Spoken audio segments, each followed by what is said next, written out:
Weather സയന്റിസ്റ്റുകളായിട്ടുള്ള 5 സുഹൃത്തുക്കൾ ചേർന്ന് ചുഴലിക്കാറ്റിനെ തടയാൻ വേണ്ടിയിട്ടുള്ള ഒരു കെമിക്കൽ കണ്ടുപിടിക്കുന്നു. പക്ഷേ അവർ വിചാരിച്ചതുപോലെ കാര്യങ്ങൾ നടക്കില്ല. അങ്ങനെ ആ ചുഴലിക്കാറ്റിൽ അകപ്പെട്ട അവരുടെ സുഹൃത്തുക്കൾ മരണപ്പെടുന്നു. പിന്നീട് വർഷങ്ങൾക്ക് ശേഷം ഇതേ ചുഴലിക്കാറ്റിനെ തടയാനായിട്ട് ഒരു കെമിക്കൽ കണ്ടുപിടിക്കുന്നു.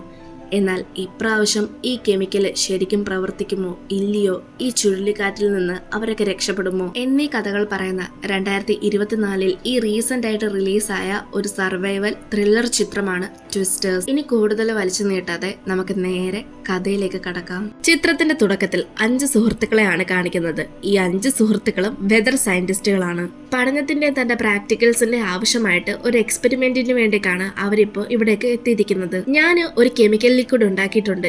ഈ കെമിക്കൽ ലിക്വിഡ് ഉപയോഗിച്ചിട്ട് നമുക്ക് വരാൻ പോകുന്ന കൊടുങ്കാറ്റിനെയും ചുഴലിയും ഒക്കെ നിർത്താനായിട്ട് സാധിക്കും. ഈ എക്സ്പെരിമെന്റ് വിജയിക്കുകയാണെങ്കിൽ നമുക്ക് പല പ്രകൃതി ദുരന്തങ്ങളും ഇല്ലാതാക്കാനും സാധിക്കും. പിന്നീട് അവരവരുടെ വണ്ടി എടുത്തുകൊണ്ട് കുറച്ചുകൂടി ഉള്ളിലേക്ക് പോകുന്നതാണ് നമ്മളെ കാണിക്കുന്നത്. അവിടെ നല്ല കൊടുങ്കാറ്റ് വരുന്ന രീതിയിലായിരുന്നു കാലാവസ്ഥയൊക്കെ ഉണ്ടായിരുന്നത്. അവരുടെ കൂട്ടത്തിൽ തന്നെയുള്ള ജാവി എന്ന് പറയുന്ന ഈ പയ്യൻ മാത്രം കുറച്ച് ബാക്കിലായിട്ട് വണ്ടിയിൽ തന്നെ ഇരുന്ന് വെതറിന്റെ കറക്റ്റ് ആയിട്ടുള്ള ദിശയെല്ലാം പറഞ്ഞു കൊടുക്കും. കാരണം കൂടുതലായിട്ട് ഉള്ളിലേക്ക് പോയി കഴിഞ്ഞാല് വെതറിന്റെ സിഗ്നൽ വേവ്സ് കട്ടാകും. അത് കാരണം അവന് കറക്റ്റ് ആയിട്ട് എവിടെയാണ് ചുഴലി വരാൻ പോകുന്നത് എന്ന് പറഞ്ഞു കൊടുക്കാൻ സാധിക്കില്ല. എന്തായാലും കേറ്റ് ഉൾപ്പെടെ ബാക്കി 4 പേരും ഉള്ളിലേക്ക് പോകും. ഉള്ളിലേക്കെന്ന് പറയുമ്പോൾ ചുഴലി വരുന്ന ദിശയിലേക്ക് പോകും. മറുവശത്ത് ജാവിയാണ് ഇവർക്ക് ഈ ലൊക്കേഷൻ എല്ലാം പറഞ്ഞു കൊടുക്കുന്നത്. അങ്ങനെ ഒരു പോയിന്റിൽ എത്തുമ്പോൾ അവർ കൊടുങ്കാറ്റിനുള്ളിലാണ് ഇപ്പോൾ വണ്ടി ഓടിക്കുന്നത്. കൊടുങ്കാറ്റിനുള്ളിലായതുകൊണ്ട് തന്നെ വണ്ടി ഓടിക്കുന്നതിന്റെ ഇടയിൽ വണ്ടിയുടെ മുകളിൽ പല പല സാധനങ്ങൾ വന്ന് വീഴാനായി തുടങ്ങും. ഇനി ഇതിലൂടെ ഡ്രൈവ് ചെയ്യുന്നത് സേഫ് അല്ലെന്ന് മനസ്സിലാക്കിയ അവര് ആ ഒരു കെമിക്കല് അവിടെ തന്നെ ഡ്രോപ്പ് ചെയ്യും. അതായത് നേരത്തെ പറഞ്ഞ ആ ഒരു കെമിക്കൽ ലിക്വിഡ് അവിടെ തന്നെ വിട്ടിട്ട് വരും. ഇത് കാണുന്ന കേറ്റിനും ജാവിക്കും അതുപോലെ ബാക്കിയുള്ളവർക്കൊക്കെ വളരെയധികം സന്തോഷമാകും. കാരണം അവർ ഉദ്ദേശിച്ചതുപോലെ തന്നെ കെമിക്കൽ ലിക്വിഡ് അവിടെ ഉപേക്ഷിച്ചു. അതുകൊണ്ട് ഇനി അവർ ഉദ്ദേശിച്ച എക്സ്പെരിമെന്റ് നടക്കുമെന്നാണ് വിചാരിക്കുന്നത്. പക്ഷേ അവർ കരുതിയതുപോലെ ആയിരുന്നില്ല കാര്യങ്ങളുടെ പോക്ക്. ഇവര് തിരിച്ചു വരുന്ന സമയത്ത് ജാവി അവരെ കോൾ ചെയ്ത് പറയുന്നുണ്ട്, ആ കെമിക്കൽ റിയാക്ഷൻ മൂലം ഒന്നും തന്നെ വെതർന്ന് സംഭവിച്ചിട്ടില്ല. ഇപ്പോഴും ചുഴലിയുടെ അളവ് അതേപോലെ തന്നെയാണ് നിൽക്കുന്നത്. ഇത് കേട്ടതോടുകൂടി അവർക്കെല്ലാവർക്കും ആകെ ആദിയായി. കാരണം ഇനിയും അവിടെ നിൽക്കുന്നത് അത്ര സേഫ് അല്ല. ഇത്രയും നേരം കരുതിയത് തങ്ങളുടെ എക്സ്പെരിമെന്റ് മൂലം ഈ ഒരു ചുഴലിയെല്ലാം കുറയുമെന്നാണ്. ഇങ്ങനെ മുൻപോട്ട് വണ്ടി ഓടിച്ചുകൊണ്ടിരിക്കുന്ന സമയത്താണ് ഇവരുടെ വണ്ടി മറ്റൊരു വണ്ടിയിലേക്ക് പോയി ഇടിക്കുന്നത്. പിന്നീട് അവർ ആ വണ്ടിയിൽ നിന്ന് ഇറങ്ങി ഓടുകയാണ്. കാരണം ആ വണ്ടിയിൽ ഇരിക്കുന്നതും സേഫ് അല്ല. എവിടെയെങ്കിലും നല്ല സ്ട്രോങ് ആയിട്ടുള്ള സ്ഥലത്തൊന്നെങ്കിൽ കയറിയിരിക്കുക, അതല്ലെങ്കിൽ എവിടെയെങ്കിലും പിടിച്ചു നിൽക്കുക. ഇപ്പൊ അവര് ഒരു പാലത്തിനെ ലക്ഷ്യമാക്കി അതിന്റെ അടിയിൽ കയറിയിരിക്കാമെന്ന് വിചാരിച്ചാണ് ഓടുന്നത്. പക്ഷേ ഇങ്ങനെ ഓടിപ്പോകുന്നതിന്റെ ഇടയിൽ 2 പേരാണ് ഈ ചുഴലിൽ അകപ്പെട്ട് മരണപ്പെടുന്നത്. അവസാനം കേറ്റും പിന്നെ വേറൊരു ആളും മാത്രമാണ് രക്ഷപ്പെടുന്നത്. അവർ 2 ആളും കൂടി പാലത്തിന്റെ അടിയിലുള്ള ഒരു ഇടുക്കിനകത്ത് കയറിയിരിക്കും. എന്നാൽ ഏതാനും നിമിഷങ്ങൾക്കുള്ളിൽ തന്നെ കേറ്റിന്റെ കൂടെ ഉണ്ടായിരുന്ന ആ പയ്യനെയും ചുഴലി എടുത്തുകൊണ്ട് പോകും. ഇപ്പൊ അവശേഷിക്കുന്നത് കേറ്റും പിന്നെ വണ്ടിയിലിരുന്ന് ലൊക്കേഷൻ പറഞ്ഞു കൊടുത്തിരുന്ന ജാവി എന്ന് പറയുന്ന ആ ഒരു പയ്യനും മാത്രമാണ്. അവൻ ചുഴലിക്കാറ്റിന്റെ അടുത്ത് നിന്ന് അല്പ ദൂരെ ആയതുകൊണ്ട് തന്നെ അവൻ രക്ഷപ്പെട്ടിരുന്നു. ചുഴലിക്കാറ്റെല്ലാം മാറിയതിനു ശേഷം കേറ്റ് ആ പാലത്തിന്റെ അടിയിൽ നിന്ന് ഇറങ്ങി വന്ന് നോക്കുന്നു. അവളിപ്പോ ആകെ വിഷമത്തിലാണ്. എന്ത് ചെയ്യണമെന്ന് പോലും അറിയില്ല. അവളുടെ സുഹൃത്തുക്കളെയാണ് ഇതിലൂടെ നഷ്ടപ്പെടുത്തിയത്. ഇതെല്ലാം സംഭവിച്ച് 5 വർഷങ്ങൾക്ക് ശേഷമുള്ള കേറ്റിനെയാണ് നമ്മളെ കാണിക്കുന്നത്. 5 വർഷങ്ങൾക്ക് ശേഷം കേറ്റ് ഇപ്പൊ താമസിക്കുന്നത് ന്യൂയോർക്കിലാണ്. അവിടെ ഒരു വെതർ റിപ്പോർട്ടർ ആയിട്ടാണ് വർക്ക് ചെയ്യുന്നത്. അന്നത്തെ ആ ഒരു സംഭവത്തിന് ശേഷം കേറ്റ് നാടും വീടും എല്ലാം വിട്ട് ന്യൂയോർക്കിലേക്ക് വന്നിരുന്നു. ഇങ്ങനെ ലൈഫ് മുൻപോട്ട് പോയിക്കൊണ്ടിരിക്കുന്ന സമയത്താണ് ജാവി അവളെ കാണാനായിട്ട് ന്യൂയോർക്കിലേക്ക് വരുന്നത്. കുറെ നാളുകൾക്ക് ശേഷമാണ് ജാവിയും കേറ്റും കണ്ടുമുട്ടുന്നത്. ജാവി കേറ്റിനോട്, എനിക്ക് നിന്റെ ഒരു ഹെൽപ്പ് വേണം. ഞങ്ങളുടെ കമ്പനി പുതിയതായിട്ടൊരു പ്രൊജക്ട് ഇറക്കിയിട്ടുണ്ട്. ആ പ്രൊജക്ട് എന്തെന്ന് വെച്ചാല് ഒരു വളരെ ഡിഫറെന്റ് ആയിട്ടുള്ള സിസ്റ്റം ഉപയോഗിച്ചിട്ട് വരാൻ പോകുന്ന ചുഴലിക്കാറ്റിനെയൊക്കെ നമുക്ക് തിരിച്ചറിയാനായിട്ട് സാധിക്കും. ചുരുക്കം പറഞ്ഞാൽ ഈ ചുഴലിക്കാറ്റിനെയൊക്കെ ട്രാക്ക് ചെയ്യുന്നൊരു സിസ്റ്റം. അത് ജനങ്ങൾക്കും വളരെയധികം യൂസ്ഫുൾ ആയിരിക്കും. സോ ആ ഒരു പ്രൊജക്ട് ചെയ്യാൻ വേണ്ടിയിട്ടാണ് എനിക്ക് നിന്റെ ഹെൽപ്പ് വേണ്ടിയത്. കേറ്റും അവന്റെ ആ ഒരു പ്രൊജക്റ്റിൽ ഹെൽപ്പ് ചെയ്യാനായിട്ട് തീരുമാനിക്കും. അങ്ങനെ അവർ 2 ആളും കൂടി ചേർന്ന് ജാവിയുടെ കമ്പനിയിലേക്ക് പോകും. ജാവി കേറ്റിനെ അവന്റെ ടീം മെമ്പേഴ്സിനെ ഒക്കെ പരിചയപ്പെടുത്തി കൊടുക്കും.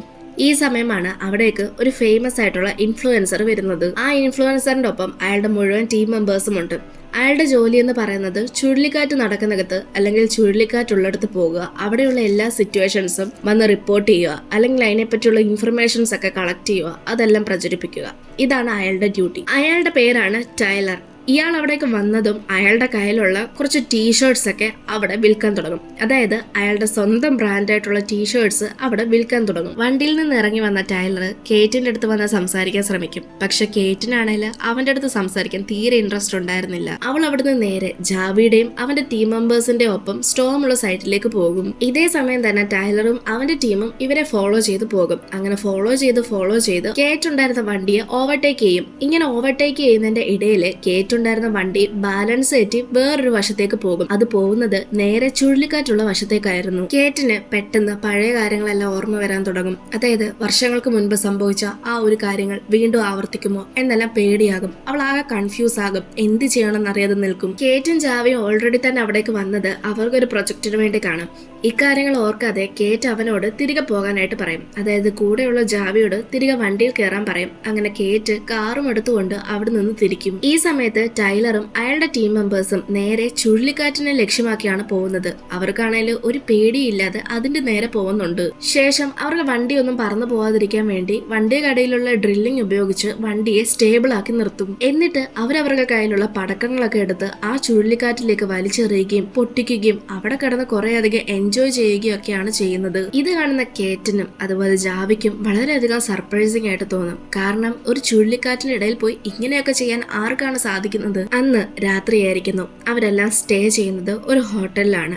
അതേ ഹോട്ടലിൽ തന്നെ കേറ്റും ജാവിയും അവരുടെ ടീം മെമ്പേഴ്സും ഒപ്പം ടൈലറും അയാളുടെ ടീം മെമ്പേഴ്സും ഒക്കെ ഉണ്ട്. അവിടെ വെച്ച് ആദ്യമായിട്ട് കേറ്റ് ടൈലറിനോട് സംസാരിക്കുന്നു. ശരിക്കും പറഞ്ഞാൽ ഈ ടൈലർ എന്ന് പറയുന്ന ആളും അയാളുടെ ഗ്രൂപ്പിലുള്ള ഓരോ മെമ്പേഴ്സും ചുഴലിക്കാറ്റിനെ പറ്റിയും കാലാവസ്ഥകളെ പറ്റിയൊക്കെ നല്ല പഠിച്ചിട്ടുള്ള ആളുകളാണ്. പ്രത്യേകിച്ച് ടൈലർ. അദ്ദേഹമാണെങ്കിൽ ഒരു വലിയ സയന്റിസ്റ്റ് കൂടിയാണ്. പിറ്റേന്ന് രാവിലെ ആയിരിക്കുന്നു. ജാവി കുറച്ച് പിക്ചേഴ്സും മാപ്പും ഗ്രാഫും കൊണ്ടൊക്കെ ഒരാളുടെ അടുത്തേക്ക് വന്നിരിക്കുകയാണ്.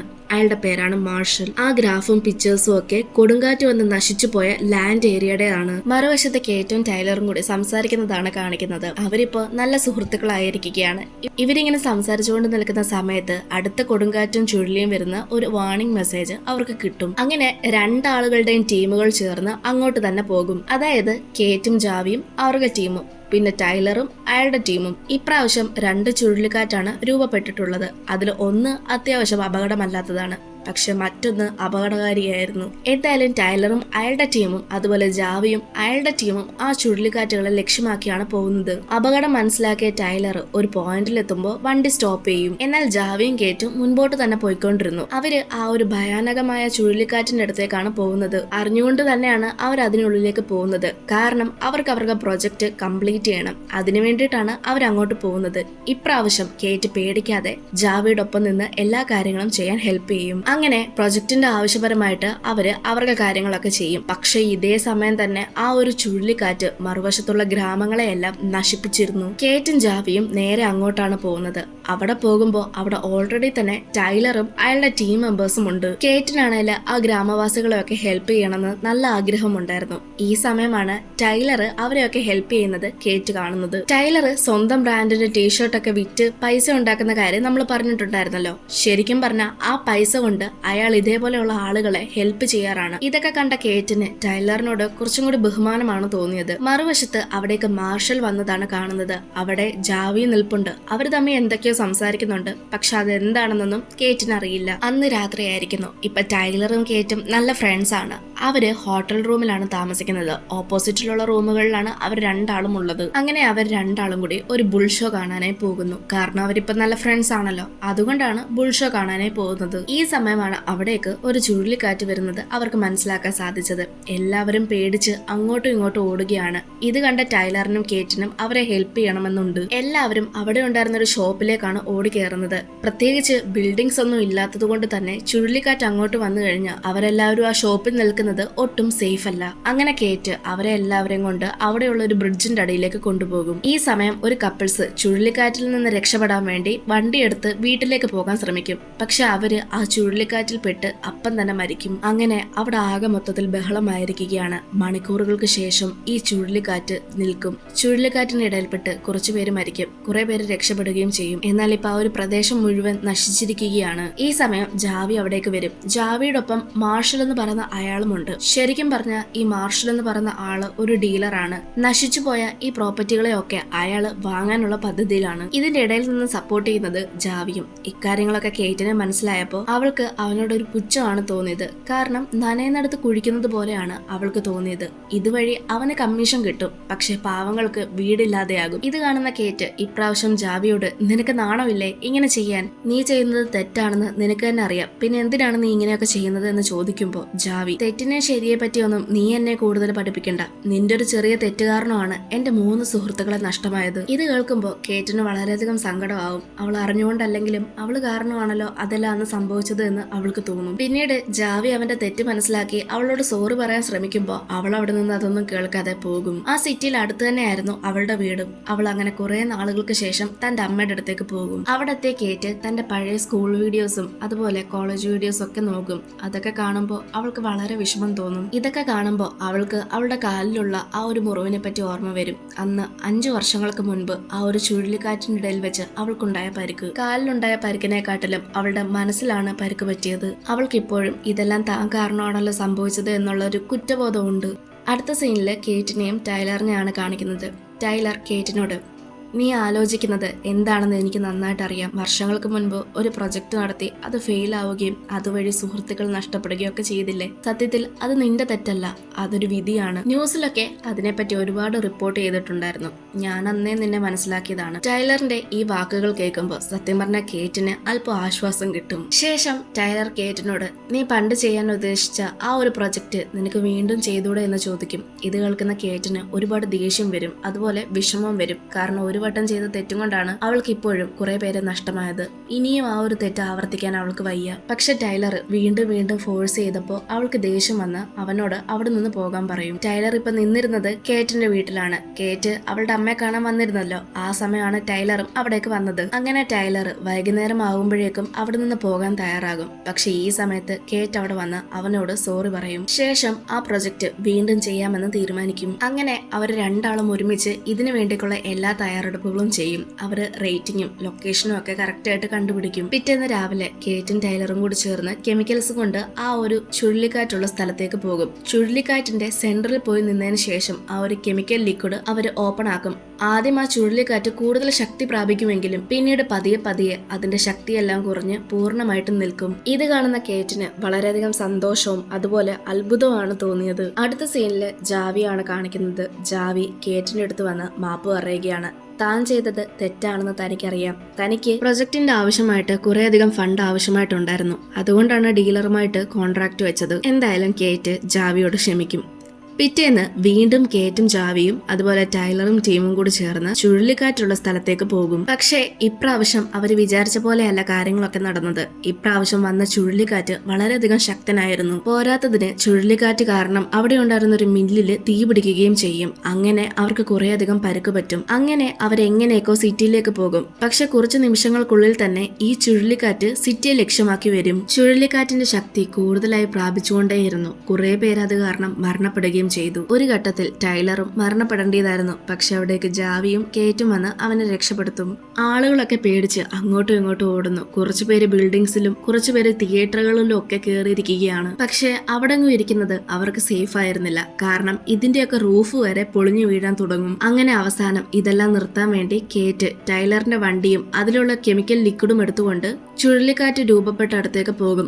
ആദ്യം അവൾ ആ വണ്ടി സ്റ്റേബിൾ ആക്കും. ശേഷം ആ ലിക്വിഡ് എല്ലാം ഓപ്പൺ ആക്കി വിടും. കെമിക്കൽ ലിക്വിഡ് ഓപ്പൺ ആക്കുന്ന സമയത്ത് ചുഴലിക്കാറ്റിന്റെ ശക്തി ആദ്യം ഒന്ന് കൂടും. പിന്നീട് പതിയെ പതിയെ അതിന്റെ ശക്തി കുറഞ്ഞു വരും. അവസാനം അത് നിൽക്കും. മറുവശത്ത് കേറ്റിന് നല്ല പരിക്ക് പറ്റിയിട്ടുണ്ട്. പക്ഷെ ആളുകളെല്ലാം അവളുടെ ഈ ധൈര്യത്തിനെ പ്രശംസിക്കും. എന്തായാലും ജാവിയും ടൈലറും അവിടെ വന്ന് കേറ്റിനെ രക്ഷപ്പെടുത്തും. അടുത്ത സീനില് കേറ്റിനെ എയർപോർട്ടിലേക്ക് കൊണ്ടുവിടുന്ന ജാവിയാണ് കാണിക്കുന്നത്. കേറ്റ് ഇപ്പോ ന്യൂയോർക്കിലേക്ക് തന്നെ തിരികെ പോവുകയാണ്. കാരണം ജാവിയുടെയും കേറ്റിന്റെ പ്രൊജക്ടിന് വേണ്ടി ഫണ്ടിന്റെ ആവശ്യമുണ്ട്. അതുകൊണ്ടാണ് അവൾ ന്യൂയോർക്കിലേക്ക് പോകുന്നത്. പോകുന്നത്. എന്നാൽ ഇതേ സമയം തന്നെ അവിടേക്ക് ടൈലർ വരുന്നതും നമ്മളെ കാണിക്കുന്നുണ്ട്. ശരിക്കും പറഞ്ഞാൽ ടൈലറിന് കേറ്റിനെ വളരെയധികം ഇഷ്ടമാണ്. കേറ്റിന്റെ ഫ്ലൈറ്റ് ലേറ്റ് ആയത് കാരണം അവൾക്ക് ഫ്ലൈറ്റിൽ പോകാൻ സാധിച്ചില്ല. പിന്നീട് ടൈലർ അവളെ കൂട്ടിക്കൊണ്ട് തിരികെ നാട്ടിലേക്ക് തന്നെ വരും. അങ്ങനെ അവര് 3 പേരും കൂടി ചേർന്ന് ഒന്നിച്ച് ആ ഒരു പ്രൊജക്ട്, അതായത് ജാവി പറഞ്ഞിട്ടുണ്ടായിരുന്ന ആ ഒരു പ്രൊജക്ട് ചെയ്യാമെന്ന് തീരുമാനിക്കും. അതുപോലെ തുടർന്നുള്ള പ്രൊജക്ടുകളും അവര് 3 പേരും ഒന്നിച്ച് ചെയ്യാമെന്ന് വിചാരിക്കും. ആ ഒരു സീൻ അങ്ങനെ തന്നെ കാണിച്ചുകൊണ്ടാണ്